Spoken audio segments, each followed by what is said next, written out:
Hey everyone. All right. We're live. November 19th. Oh, here we go. Now we're live officially. November 19th. This dreadful 2020 year. Jeff Bruno, your outsourced CFO. YoCFO.com. And good to see everybody here, even though I can't see anybody. And hopefully I can add a few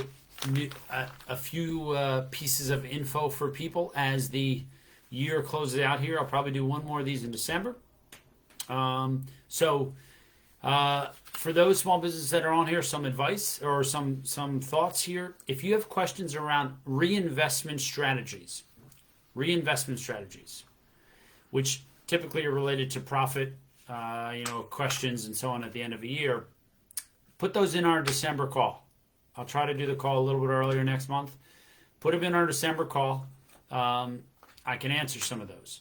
What's a good strategy for reinvestment? Usually, is it to position myself for more revenues next year? Maybe there's a marketing piece or an advertising piece I can gear up and do at the end of the year if I have profits. If I don't have profits, what are some strategies to think about with that? Do I maximize loss with carryback features that some of the tax accounts are saying that can help you with some refund dollars from previous profitable years? There's a lot of strategies there about reinvestment that sort of, now we're not tax accountants, but they're simple sort of general profit thought processes at the end of a year. So happy to help people with any of those. So today I wanted to give some updates too. I can officially say that our PPP loan was forgiven. Not just by the bank, but by the SBA. SBA forgave ours yesterday, officially. So it is getting done. If you followed it right, you followed the rules, you should get it. So get those in. I don't think there's any reason to hold. Some accounting firms are saying hold. I think it's because they're unclear. My thoughts are get it done, get it out before the government says, well, wait, we want more information or this or that. Just get it done. That's my belief. So let's start on with the questions here. First question comes from Marlena Carter. What are some things to do in order to prepare to sell a business? Business description. Dog grooming salon in operation for 8 years. Are there things to do that will increase value and expedite the process? Even the thought of determining the value is a challenging concept for me. So, Marlena, there is a ton to unpack here, okay? So let me sort of stepwise this through. So first of all, selling a business is a complicated process because there's a lot of scenarios around value, around what are you looking to do, the timing, your expectation, the true market expectation. Is it a strategic buying scenario? Is it a financial buying scenario? Does your market usually see consolidation? I'll give you an example. Advertising agencies. Historically, at least for the last, call it 20 years, advertising agencies is a very known path to expand in a certain niche of marketing, potentially digital marketing now or others, affiliated marketing. Expand, get to a certain level of EBITDA, earnings before interest, taxes, depreciation, and amortization, get to a certain level, get a multiplier on that EBITDA from a strategic or a financial buyer, and get out. That is a path for agencies, advertising or digital agencies. So in your case, a dog grooming salon. I am not sure what the market is for that. So I would assess that first because, and I don't know how big you are. If you're north, your profits, your EBITDA are a factor. So let me explain that. So you have a good record. You've been in this 8 years. First question to you is, what's your timing? When do you want to sell? Do you want to sell now? Do you want to sell in 2 or 3 years when you hit a certain mark that you're comfortable with? What is your timing? And then with that timing, what's your expectation? Meaning, I want $1 million, or I want $5 million, or I want, like, where is your head at with what you think you can get from the business? And then there's a reality on whether that's the case or not. So you got to set your expectation, and then you should do some research. What happens in that industry? Call some brokers. Is this a typical consolidation play? Is in the area you're in, the state, or wherever you are, is a dog grooming salon? Is there a bigger player maybe that wants to come into your area and expand their services? So look at that, and pull all those pieces together. But let me give you some financial sort of landscape here. Multipliers, or value on the EBITDA of a business, which is one way to calculate it, a multiplier on your EBITDA. Example, you make $300,000 a year of EBITDA, and you sell your business at 4 times that. That would be a $1.2 million value on your business. Okay? Those type of valuations, as you get bigger, they increase. So as your EBITDA goes up, your chance for better multiples go up. So you might only be able to sell at a 3 times EBITDA multiplier. I know of a business that is doing $500K in revenue, for example, with about 150 EBITDA. They're selling at 2.9 to 3 times EBITDA. Once you get to $1 million EBITDA, you might be able to sell that same business for 4 to 5 times EBITDA. That same business, or yours, for example, at 3 million EBITDA, might sell for 6 to 8 times.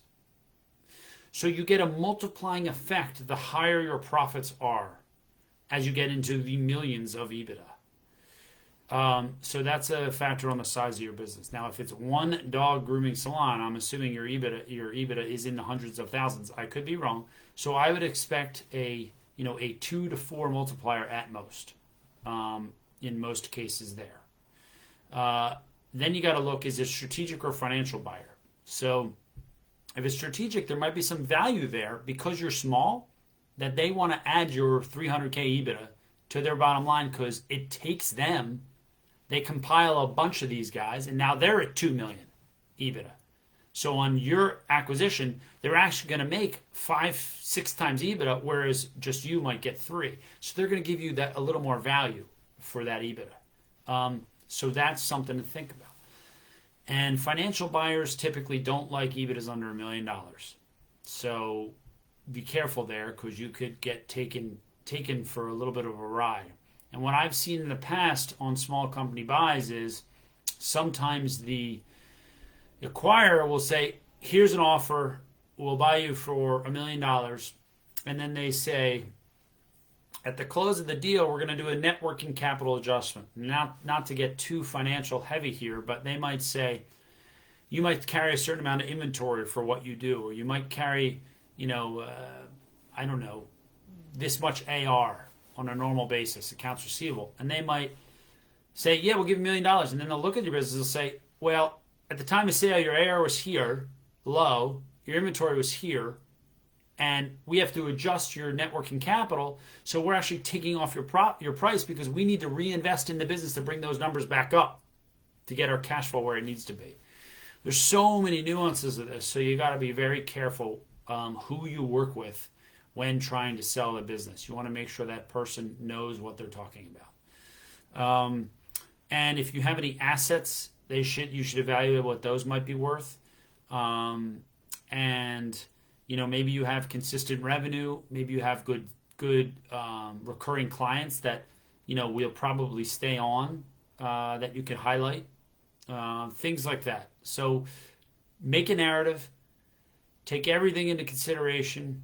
Don't get crazy out of line with your expectation on what you'll get. And then figure out the best time for him to go to market and try to see if people are willing to buy your organization. So that's again, lot to pull apart there, but hope that was helpful. So next question was from Benjamin Mira. Question: what are some of the ways accounting bookkeeping practices use to advertise and get more clients. The business description: we are a digital bookkeeping and CFO business that wants to double our revenue as fast as possible by signing up new monthly clients. And we specialize in the fiat and crypto game. Well, Benjamin, first of all, that's awesome that you specialize in the crypto world. I mean, if you haven't seen the other day, Bitcoin was at a high again, got over 18,000. So if you're in the crypto world, you probably have a definite niche market of people that are interested in your services. So I would exploit that, because arguably Bitcoin and others are only getting Ethereum and whatever others are out there in that crypto world are only getting more popular. And if you really stay cutting edge, I mean, I know a little bit about this, but you might be able to even use some technology to your advantage in that world. So kudos to you. But I mean, we are not an advertising and marketing group. We are a finance group. So your question's a little bit tricky. I think it was centered, pushed over to us because we are a CFO advisory group. But we build our business on word of mouth. So I think for you, word of mouth is still a big thing, especially since you're niched. Maybe there's conventions or things around that you can go to. Maybe there are some lead services you could use that could target you precisely into that arena because you're so niched. You could really hone in on that, which is probably a good idea. Maybe there are strategic relationships with lenders or banks or other scenarios that, or even cryptocurrency groups that might want to say, "Oh, well, we got the right one for you. Go with these guys." But I mean, that's probably your best bet. I would go with direct messaging and stick within your niche, because there are a plethora of bookkeeping services out there, and even some that incorporate a little bit of what you're calling CFO tie-in. I'm sure that's reporting function and so on that you're speaking of there, which is great. But I think that that's the best I could tell you. Hopefully that was helpful. Next question is from Gabriel Suarez. Question asks, looking for suggestions or advice on sourcing non-traditional or non-SBA financing options for my franchisees. Loans anywhere from $75K to $150K. Business description. My franchise model includes the sale of CBD oil. Most traditional lenders, such as major banks or the SBA, will not offer financing to our franchisees. I need help finding alternative financing solutions for our franchisees. Even a lead to someone very experienced in this field may be able to help me is appreciated. So, Gabriel, this is certainly a tricky field. I mean, this is not in a political stance at all, but the fact that you have well, not certified yet, but an elected government that is now Democratic on the executive branch and in the House, you might have a better chance of getting some national leniency on some loan constructs here soon for that industry. But I know very well what you're dealing with. Actually, I've worked with some cannabis-related companies, and even if they're related, like some products that are in the industry, they struggle to get financing or get even bank accounts.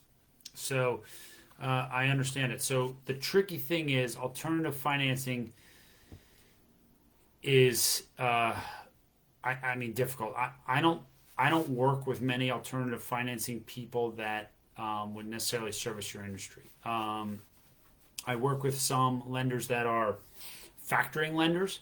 So if you have AR and you wanted somebody who can look at some factoring, that's an avenue, because they might look at that as a asset, and because you don't have bank interference, you don't have a credit line, or you don't have banks leaning your AR, sometimes factoring groups will take that first position on your AR, and I think they're less tied they'll still underwrite it, but they're less tied to the constructs of banking. So you might get some avenues there. I have a great guy who I can introduce you to if you'd like.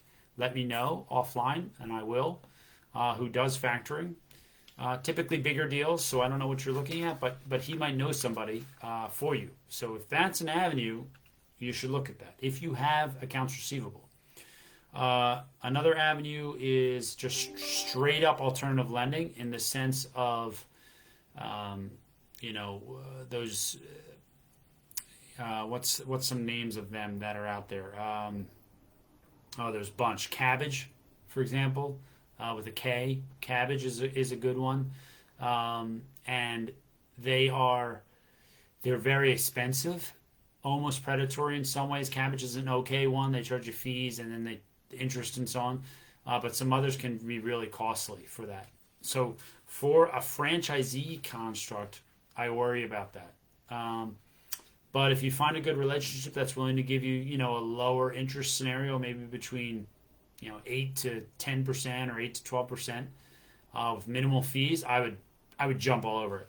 So I know these guys I used to know, don't know them as well now, but out in Colorado, they're called Bridge West CPAs.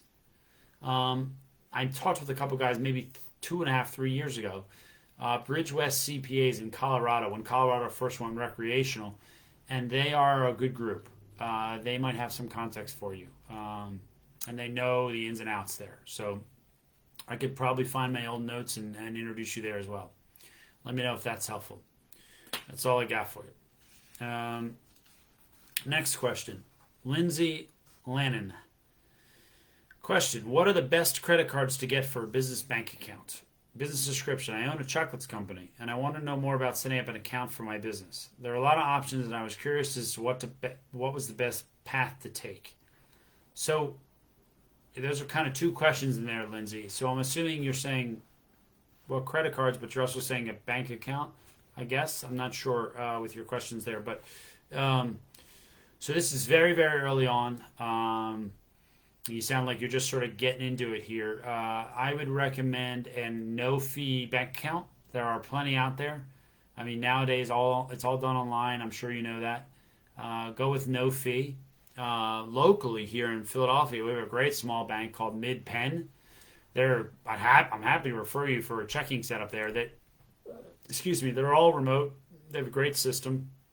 But I'm sure you can find any bank that has that and get no fees when you're this early.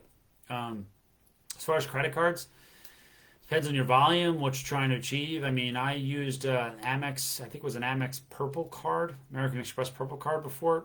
Gave me a choice of 1.5% or 2% back, or a deferral construct if I ran into cash flow problems. So it was one or the other.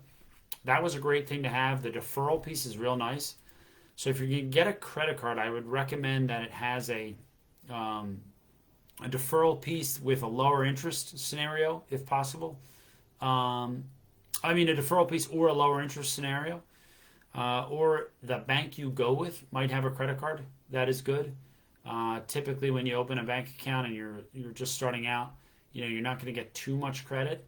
But you could get 10,000 or 15,000 maybe on a credit card if your credit is good and you've done this before. So those are some thoughts on setting it up. I hope that was helpful. Lindsay Lannon is asking a second question. She's saying, do you invest in your business, buy a house, or work towards paying off loans first? Or can you do a combination of both? What is the best way to utilize the money I've set aside? So, Lindsay, that is a very kind of information short question. Without knowing all of those scenarios, I really couldn't give you any advice. But with what you told me, I would say that almost in every case, if you are starting a business and you have a business model that is profitable with high gross margins or reasonable gross margins from what you're selling, then I would say invest the money in your business. Now, that's coming from a guy who owns his own business who also believes in, leverage and using your business for that purpose. But it depends on what stage of life you're in. Like if you need to save money for a house, because it can be hard to get a house if you own your own business. If you don't have enough W-2 income, if you don't. So plowing in your business might make it a little illiquid to pull it back out to buy a house or put the money down for a house. So timing is such an issue there for you. If you have other loans to pay off first, it depends on the cost of capital. How much are those loans? If they're 20% credit card or 20% high loans, that's high cost. You might want to pay some of that down. But again, what is your goal? Look at your return on investment. Look at your margins. I mean, if you have a 50% margins on your product, and if you take $20,000 of your savings or your money here, invest in your products, and that is a 5-to-1 return, as an example, marketing dollars or spend or whatever, 5-to-1 return in sales, that would mean you would get $100,000 in sales. If your GP is 50%, that's $50,000 return on a $20,000 investment. So that's humongous. You won't get that anywhere else. You won't invest it in a house and get that in a year, and I'm talking about a year construct. You won't get that by paying down 20% interest debt. That will be a humongous way to get a return on your dollars. But I don't know your setup. So you should map that out. You should look at that. You should have confidence in that. Taking macro things aside, like COVID or other things that could blow up, maybe your supply chain. You said you get ingredients from direct trade farms. Maybe your supply chain blows up in cost, so the money you thought you were going to get erodes. I mean, there are so many factors here to put into play. So what's your risk tolerance, and what are you willing to essentially lose in the business versus paying down loans or putting in your house? So that's the way I would look at that. First, evaluate your risk. Hopefully that was helpful, Lindsay. Two good questions. Thank you. All right, last question of the day. I knew this would be a short one. We only have a few questions today, so again, I'm happy to throw a little more time in. If people have questions after this, I'll jump on or answer separately, no problem. Submitter is Stephen Davis.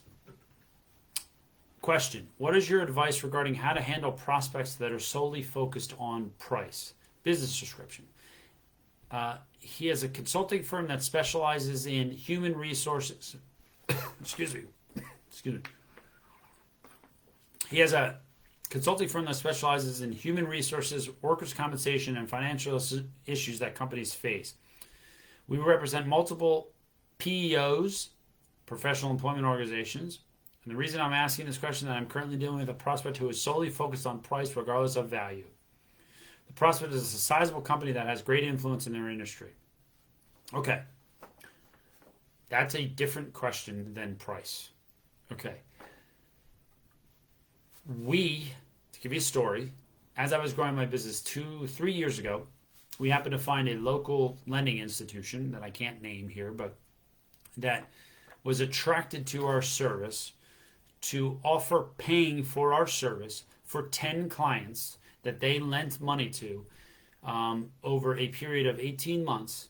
Actually pay us for 12, but over a period of 18 months was the contract.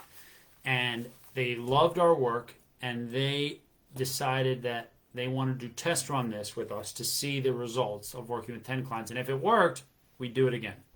So I went a little lower on price.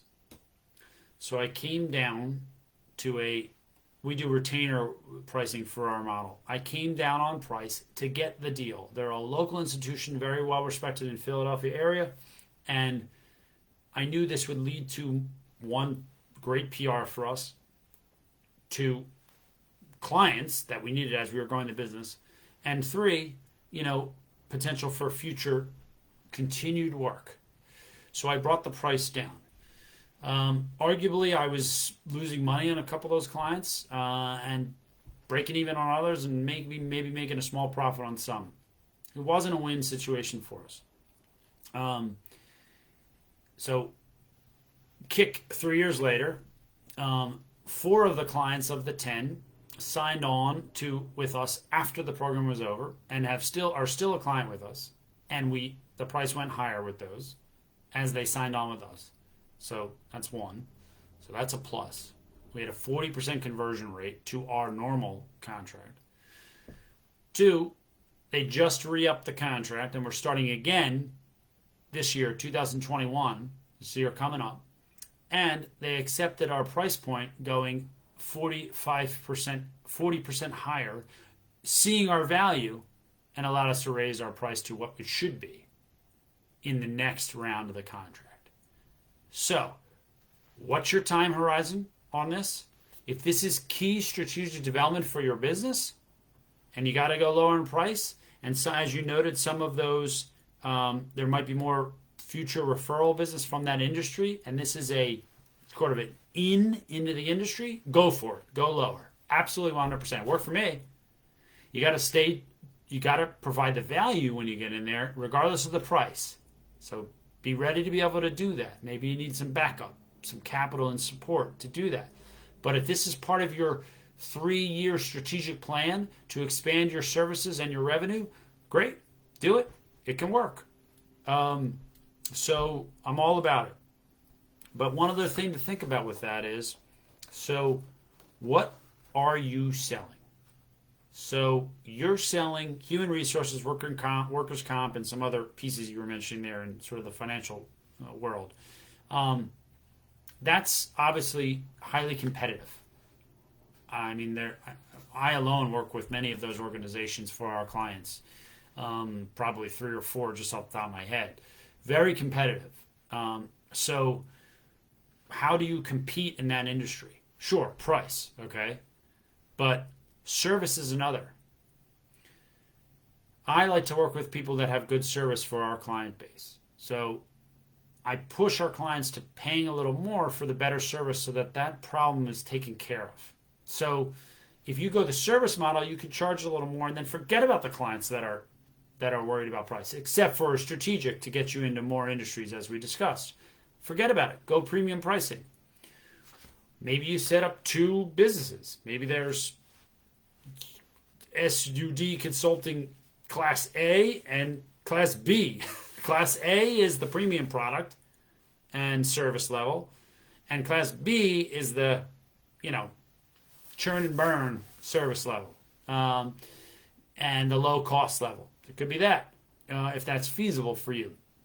And then maybe there's some tech or internal processes you can develop. I mean, there's a lot of things out there that can bring your internal costs down so that you can do both service and lower price and be a little bit disruptive in some of those areas in the industry. I know that's hard for a startup, but if you can, then amazing. Do it. So I think that's really what you have to decide in your strategic plan. But I am all about a bigger tag-in for future development of consistent revenue at a lower cost.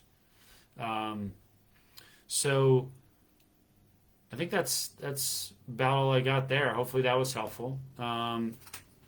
And that's it for the questions today.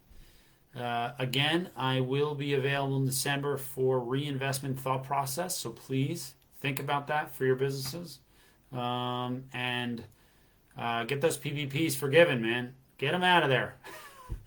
Hope everyone has a good Thanksgiving holiday. Stay safe, please. This COVID thing is exploding again. And let's all get vaccinated and have a great summer. Get 2020 out of here. Have a good day, everybody. Talk soon.